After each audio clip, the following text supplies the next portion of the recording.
I'll never forget one Tisha B'Av of my life. It was the 9th of Av, that fast day where we mourn the destruction and devastation of the Jewish people throughout the centuries. And I found myself about an hour away from Moscow as a counselor in a camp for Jewish Russian children. It was right by the fall of communism. The Iron Curtain had been torn down.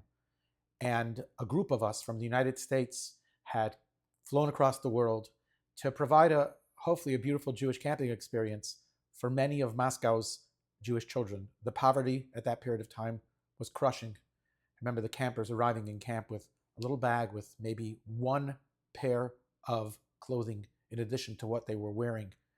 At the same time, we were poor in materialism, but very rich in energy and spirit. And then Tisha B'Av came.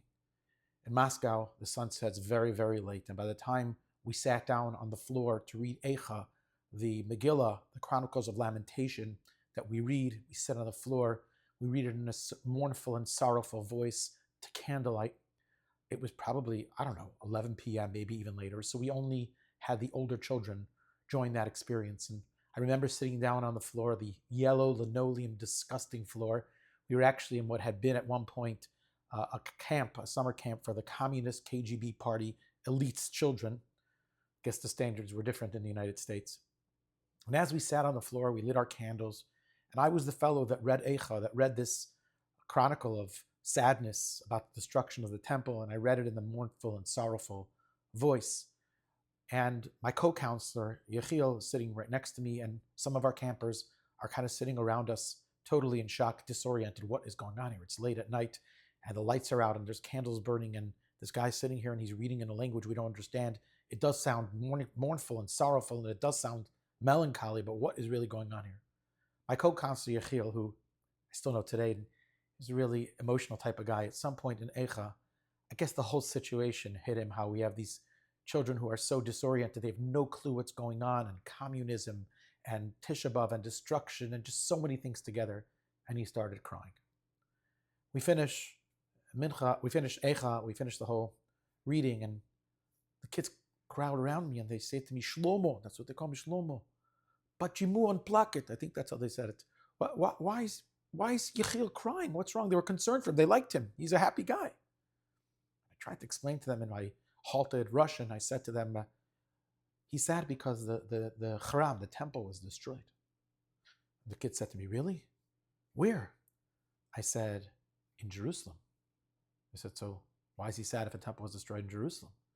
I said, because it was a really beautiful place and it was impactful. Then they said to me, Kagda, when did it happen? Yesterday? Last week? I said, no, it happened 2,000 years ago. And they looked at us like we fell off the moon.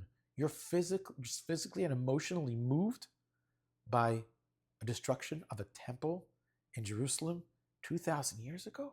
What are you guys saying? And we tried our best to explain it with the help of an interpreter. But their question lingers on. And every year it hits me. So we're going to sit down this Tisha B'Av. We're going to sit on the floor. And we're going to read keynote, which are like sections of discussing the tragedy and the sadness and the mourning throughout all our history. And the key focus on that will be that we don't have a Beis HaMikdash. We don't have a temple in Jerusalem. We have the Western Wall, but we don't have the entire temple. I'm going to try to get emotionally moved by that, by something that's been disconnected from us for 2,000 years. I mean, what are we doing exactly? But I need to point out that this question is not my own. This question was asked by Napoleon. Napoleon Bonaparte, the monarch, European monarch, once walked by a shul, a Jewish synagogue. And when he did so, he heard a very mournful voice coming out from inside of the synagogue. And he decided to go in and he enters and he sees similar people sitting on the floor at the candlelight and somebody's reading and people are crying along. And he asks someone, what's going on here? And they said, we're mourning the temple. And again, same exchange. Which temple? I didn't hear about any temples that were destroyed. They said the temple in Jerusalem 2,000 years ago.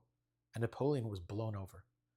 And as he turned around to walk out, he remarked under his breath, a nation that commemorates its destruction over 2 millennia is a nation that will one day merit to see it rebuilt. And on some level, his words are deep, meaningful, and very wise. When we sit down this Tisha B'Av, when you watch this video, that means you're part of the mourning experience. you realize that there's something very major lacking in the Jewish world. And as long as you come to that realization, you're keeping its memory alive.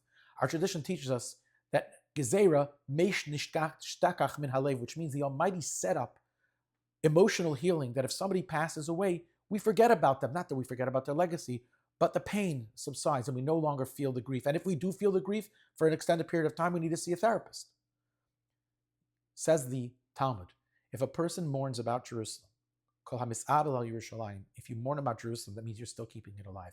It hasn't been forgotten from you. You still hope that one day we'll have a different spiritual reality with the temple in Jerusalem.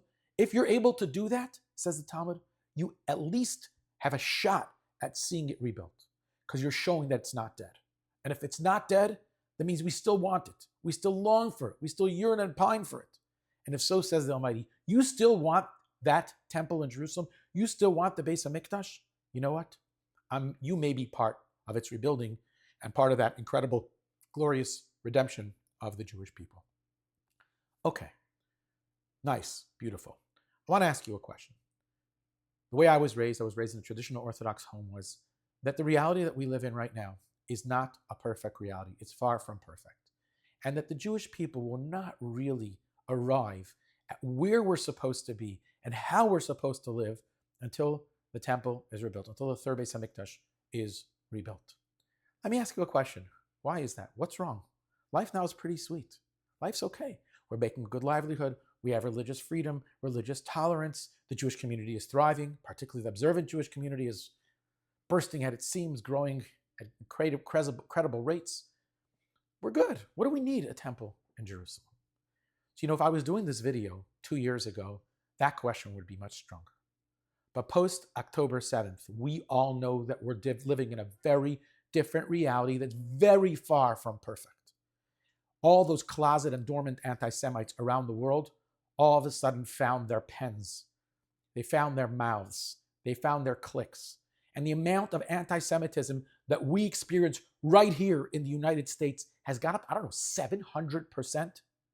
And it's rampant on college campuses, in the workplace, and every day on the news you see about another international incident of anti-Semitism. Just last night, it was kids getting taken off of a plane because they sang and their counselor getting arrested. They didn't do anything wrong. But it's an opportunity to use anti-Israel, pro-Palestine, genocide, Hamas, whatever you want to call it. It became an opportunity for people to jump on the bandwagon of being against Jews. So no, our life is not at all perfect. And when we think about the situation in Israel, it has nothing to do with politics. Life is far from perfect. And I think every Jewish person in their heart of hearts craves a reality where life will be tranquil, where Jewish people will be able to do what they want to do it without the world around us making us crazy. In the words of Golda, the Prime Minister of Israel, she said, I can forgive the Arabs for killing my boys, but I cannot forgive them for turning my boys into killers. The last thing the Jewish people want is to have an army. We just want to do our own thing. We want to go to college and we want to study in yeshiva and we want to start our lives and we want to do startups and high tech and all those type of things. And also, we want to be comfortable practicing and living Judaism in the public. We want to wear our kippahs and our chais. We want to be proud and walk around feeling it's great to be a Jew and not, God forbid, to have to hide it. That reality is not a reality these days at all. And maybe in the United States, we're still blissfully unaware on some level. But go to England or go to France and go to certain places in Europe, and all of a sudden, you're living in a reality that's very eerie and very reminiscent of the 1930s, pre-Holocaust. So this year on Tisha B'Av, this question is not as strong as it would have been previously. What's wrong with our reality? There's a lot of things that are wrong with our reality. I want to share with you something that's a little bit tangential, but I think it's very powerful.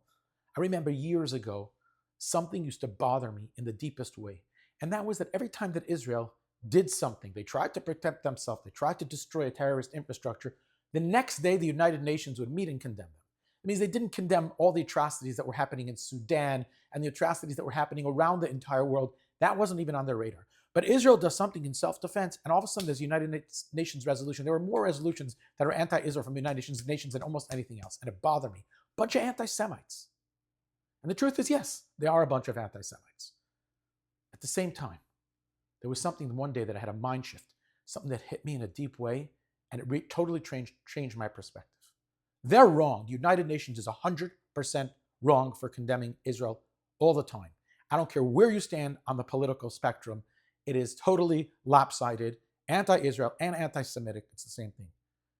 But at the same time, all of a sudden I realized, well, you know why they're not condemning everybody else? It's expected. There will always be strife. There will always be clashes in the world. There will always be different sects, and there will always be war. That's just how the reality is. But that the Jewish people are fighting a war, that the Jewish people are not living what we're supposed to be doing in this world, is to be a light on the other nations, to live a life of a higher plane of morality, a life of more meaning and depth and wisdom. And they're not seeing that in the way we act because we're forced to act that way. They don't like that. They can't deal with that reality, and they condemn and they condemn and they condemn. And all of a sudden I realized that every condemnation in the United Nations, from any government, from any political body, in any media publication, in essence, is really a compliment. It's saying, if anyone else did this, we would be okay. In Syria, they could slaughter the Druze. They could commit the greatest atrocities, and the world doesn't blink. You know why? Because that's life. Muslims kill Muslims. Arabs kill Arabs. But as soon as a Jewish person picks up a gun, as soon as a Jewish person flies a plane, all of a sudden the world's like, you're not doing what you're supposed to be doing. And they are right. Our job in this world is not to hold a gun. It's not to drive a tank. It's not to fly a plane. It's not to bomb an atomic reactor. That's not our job. That's not our purpose in this world. It's a sad reality because of where we are. That reality is called galus. That's called exile. That's called the situation that we're in. And we don't like that situation. We all crave something else called geula, redemption. Redemption means when the Jewish people could live on a higher plane. When we could spend our time focusing on the things in life that really matter. When we could spend our time on wisdom, on understanding, and trying to create opportunities and situations in life where we could tap into something that's so much greater than the finite human being. Where we could have a deeper connection with the Almighty, where we could see the Almighty in our lives all the time, both personally and collectively. That's what we crave. And all the anti-Semitism and all the condemnations, while on one hand it's really a compliment, it's a constant reminder that our reality is so far from perfect. That where we are as a collective Jewish people is not where we're supposed to be. And today, on Tisha B'Av, we get down on the floor, we turn off the lights because we're not that light to the nation. And we cry and we mourn. Look what we should be and look what we are. This is not a condemnation on the Jewish people or any individual. It's a condemnation on the reality of our people. And every year on Tisha B'Av, we crave and we yearn for the rebuilding of the temple, which in essence will transform our reality to living on a higher plane.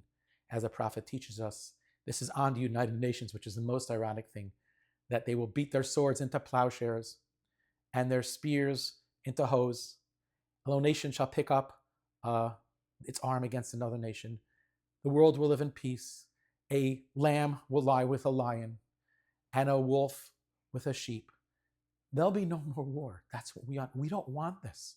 We want to be able to focus on what we're capable of doing and all the talents the Almighty gave us to connect spiritually, to live life on a higher plane. That's what we want. And every year on Tisha B'Av, when we sit on the floor and we eke out a tear and we get emotionally involved, we're saying, Almighty, that dream is still alive. That reality is still front and center, and we're not willing to forget.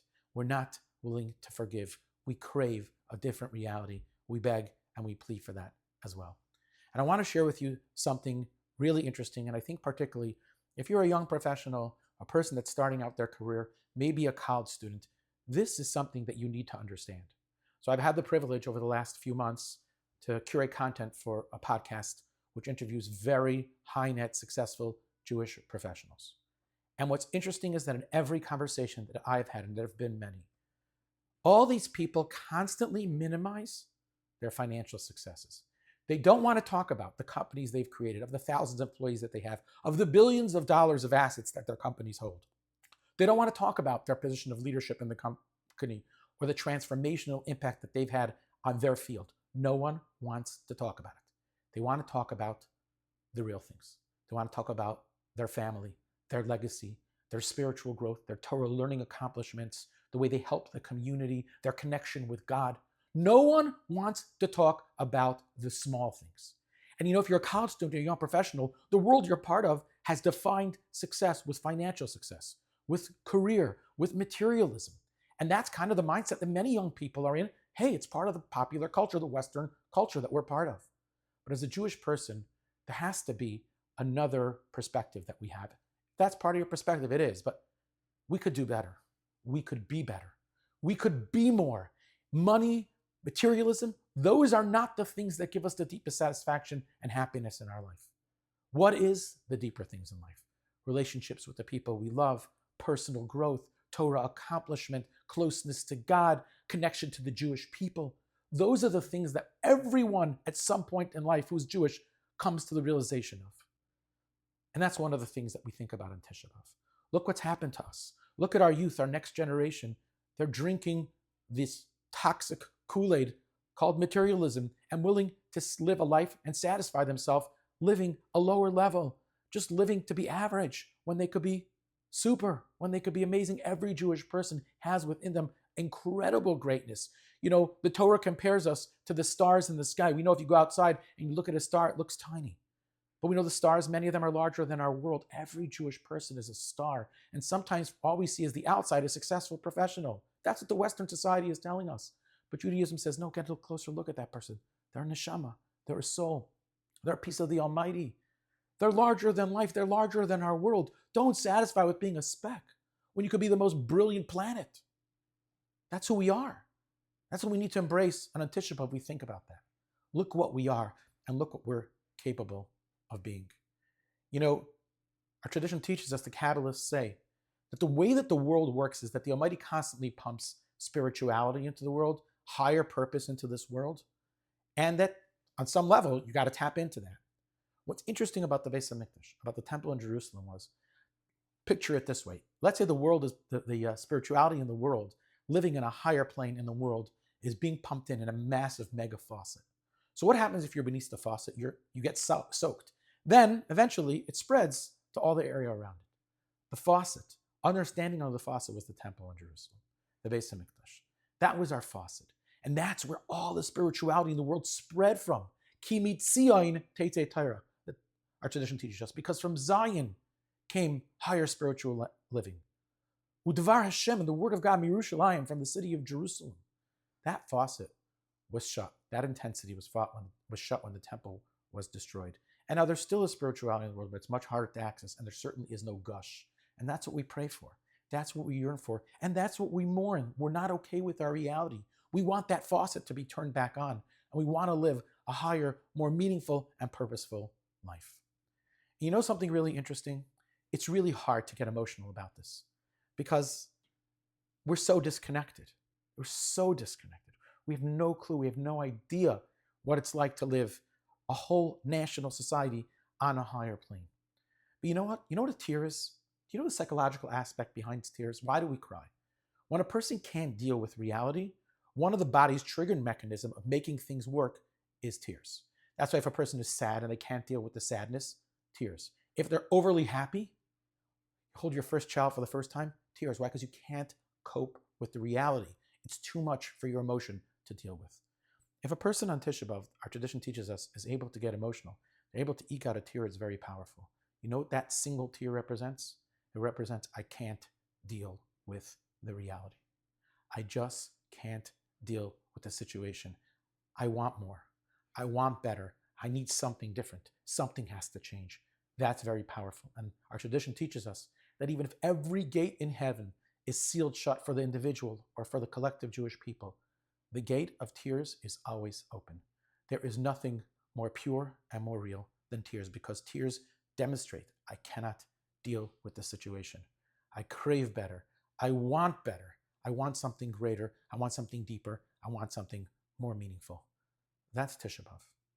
One of the ways that we get emotional is when we think about what's really not bearable in our lives, in our reality.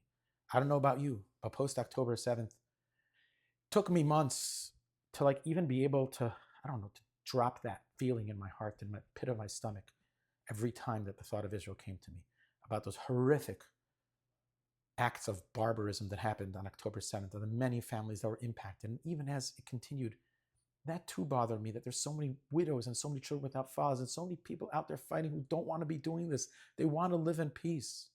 And maybe sometimes on Tisha B'Av, the way to access feeling that it's not okay is understanding the reality of our modern day situation. And we can use that maybe as a springboard to thinking larger and think about the fact that if we had a temple in Jerusalem, life would be different. Life should be different. Life could be different.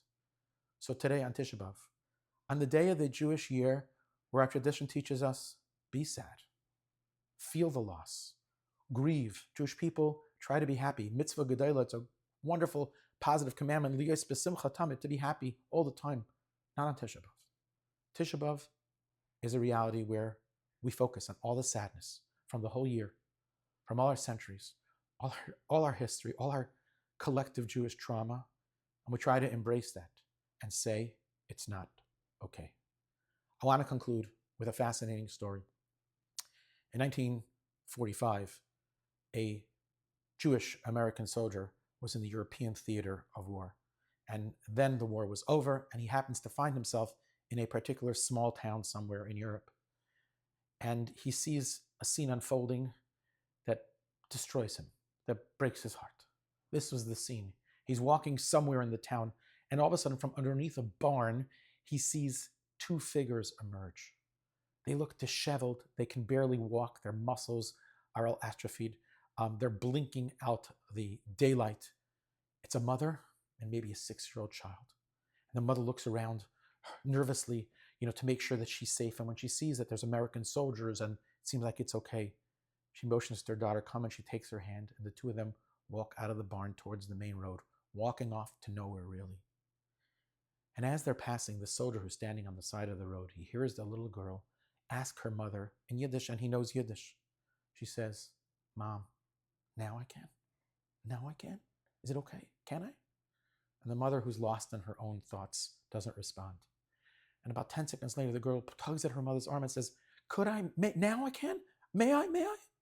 And again, the mother doesn't really realize. And the third time, the girl says, Mama, mother, now I can? Jetzt mag ich in Yiddish. Now I can.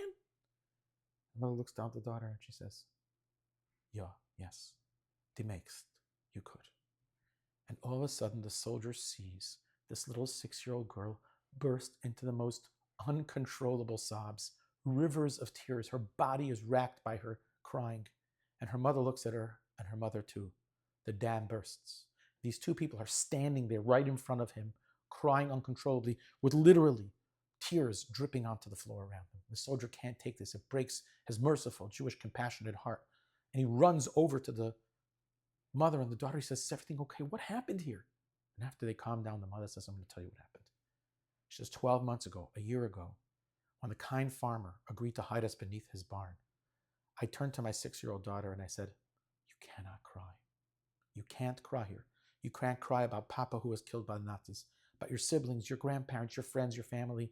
You can't cry about your reality of being cramped in a tiny little space in absolute darkness. You can't cry, because if you cry, they could hear us, and if they hear us, they'll kill us. The mother says to the soldier, for 12 months, she held in her tears. And now as we're walking out, and I told her as we're walking out that we have nothing to be afraid of anymore, that we're free, all of a sudden she says, Mama, now I can. Can I cry? Please? And when the mother said, you can, the dam burst. And so did the mothers. And obviously, so did the Jewish soldiers. A whole year, 12 months, we put on a very strong front. We put on a certain sense of burying our emotions, of saying it's okay, life is good, life is optimal, it's all okay. And that's because we have to. It's the only way that we deal with the news that we see, with our position in this world, with just so many things that are wrong about our reality. But once a year, the Almighty says, Die makst in Yiddish. You can. You can take all that sadness that's pent up inside of you, all that it's not okay, this reality, and you can let it out. And that's cathartic. And the Almighty gathers those tears in his hands, and he puts them, as the tradition teaches us, in a very special place. And collectively, those tears will bring Geula, will bring redemption, or bring us a situation, a reality where we really crave for, where we can be ourselves, where we can grow to incredible heights in personal growth, in communal growth, and most importantly, in our relationship with the Almighty. May this be the last Tisha B'Av. May the Almighty gather our tears and say, you know what? the collective tears of the Jewish people saying, it's not okay. It's just too much for me to bear.